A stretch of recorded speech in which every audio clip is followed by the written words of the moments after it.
Poa. Uko vizuri? Kwanza hongera, mmefanikiwa timu kwenda kwenye hatua 16 bora, lakini pia wewe ndio mfungaji pekee wa goli letu. Asante, namshukuru Mwenyezi Mungu na kumaliza salama, kwa tunamshukuru kwa kutoka hatua nyingine. Mchezo ulikuwaje? Mchezo ulikuwa mgumu kwa sababu lazima tupate matokeo au tusare. Na yote ni basi tuvuke. Kwa hiyo tunamshukuru Mwenyezi Mungu, tumepata sare na tumeenda hatua nyingine. Mara kadhaa umekuwa ukijaribu kupiga mbali kwa sababu mambo yanaenda sawa. Hiyo nafasi yako pengine kwenye kujaribu kupiga ili mimi nilifuata maelekezo ya mwalimu ambayo wananifundisha mazoezini, na ananiambia kwamba bwana, kaa position hii ili tupate kuisaidia timu ili kupata inayofuata. Kwa hiyo nilifuata maelekezo yake. Nashukuru Mungu nimefunga na kuipeleka timu katika hatua nyingine. Ina maana kubwa, ni historia katika nchi pamoja na kwangu.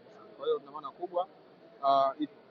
Sawa, tuna mchezo unaofuata dhidi ya Morocco.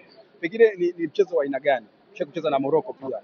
Sasa tunakutana katika hatua ya 16 bora, wako nyumbani kwao, uwanja mkubwa unachukua mashabiki wengi. Tutakuwa wengi kuliko sisi. Mchezo na wenyeji. Mchezo utakuwa mgumu. Watakuwa na mashabiki wengi, wana wachezaji wazuri ambao wana experience kubwa, wanacheza ligi kubwa. Kwa hiyo sisi tuko katika uwanja wa mazoezi, kwa maelekezo ya mwalimu vile anataka tucheze. Na mimi tunaonyesha mchezo mzuri na tuangalie ambao Mwenyezi Mungu atatujalia, tutashukuru. Mashuti yatakuwepo kama kawaida. Na mimi nimekufuatilia Faisal.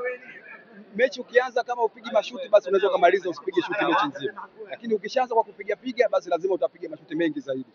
Yanakuwa ni maelekezo ya mwalimu kwamba ukapige vile na unafuata hicho, ama kama mwalimu akwambia hii mechi tutaki kupiga mashuti na uende kupiga.